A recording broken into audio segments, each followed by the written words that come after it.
Molweni, yethu nani, masikhe sihlebeni kaloku namhlanje. I-bail application ka-Julius Mkhwanazi nokaGeso Lerotle, hayi bekushubile kwaze kwashuba namhlanje. Andithi kaloku niyakhumbula into yokuba ukaGeso Lerotle wabanjwa e-airport, naye noba mhlambi wayimangela into yoba ubanjelwa ntoni. Ngapha kubanjwa uJulius Mkhwanazi, kubanjwa yena ngoba ufunyaniswe kuye kwenziwe raid, kwafunyaniswa izinto. Uyakhumbula mos esa story ndichazile kwivideo yam engaphambili into yoba kwafunyanwa imbumbulu and fine. Wayetshilo kuMkhwanazi wathi sikubamba sikuvalela ejele ngento encinci kanti kuza into enkulu. So into eyenzekayo ke kwathiwa no,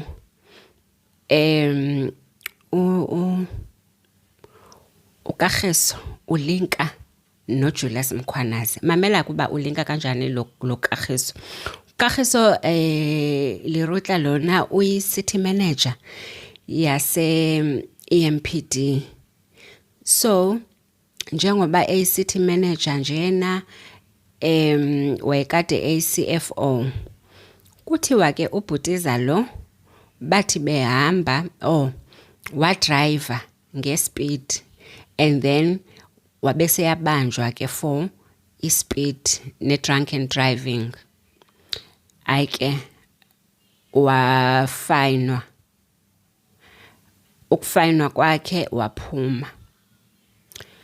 Sophuma ke ngoku kwathiwa azophinda abuye ke because kaloku ubefayinwa enikwa i-bail ilantuka i-bail, and then ke ngoku uzobuya azothetha ityala. Xa sekufanele eze akeza, and then wafuna wadibana noJulius Mkhwanazi lo. uJulius Mkhwanazi akaphumi ekuthetheni sana.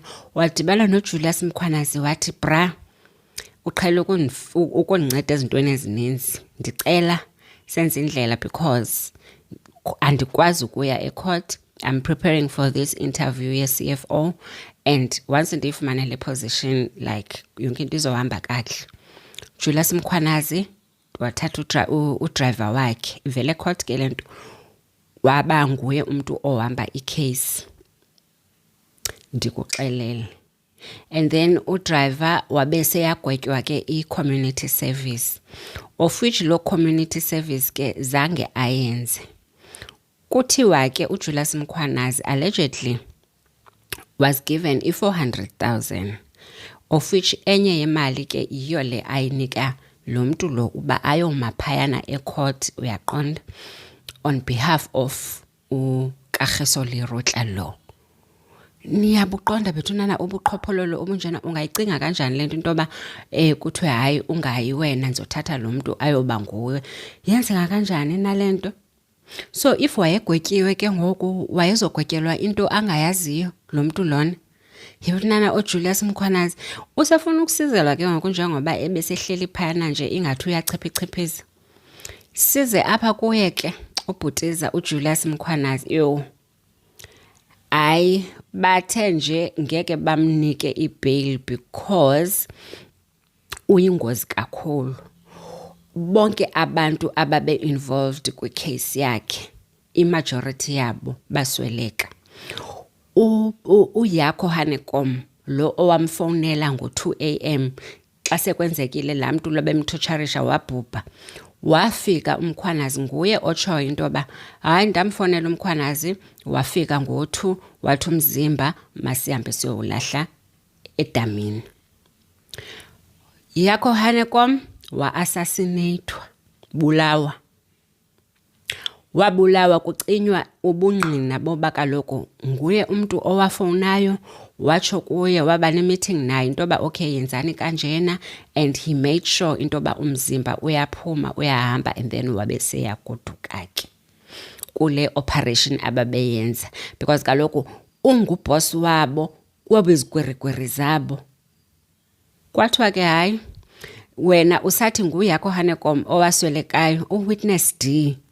Witness D lo owabhala istatement kwiMadlanga Commission, naye bamgqithisa, bamdlulisa amafu.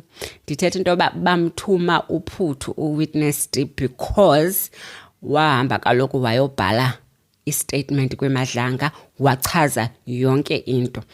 Kwesa statement sakhe sithe xa sifundwa namhlanje wathi abanye babesithi masimdubule ngoku seswelekile lo mntu and then siplante a weapon kube ngathi simbulele on i-self defense, izinto ezenziwa ngamapolisa, uyeva, until uyakho Hanekom athi hayi mna ndiphethe impintshi yam eyenza kwenzeke. uJulius Mkhwanazi uzokwenza wenzeke, njengoba sesixakene nesi sidumbu ke ngoku singasazi into yoba sisithini. Hayi wafika wenza kwenzeka sana, wenza kwenzeka uJulius Mkhwanazi. Hayi ke kuthiwa ukhoza waka-SAPS owayekhona naye bamgqithisa amafu.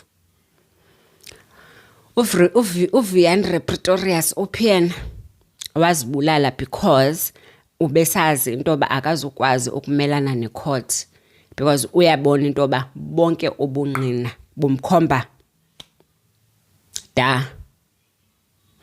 ejele.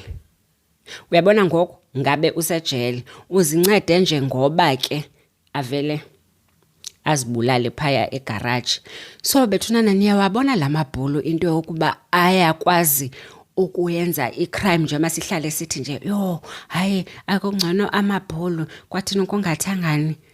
Yakho Hanekom, Viandre Pretorius, Marius van der Merwe, ndibala ntoni?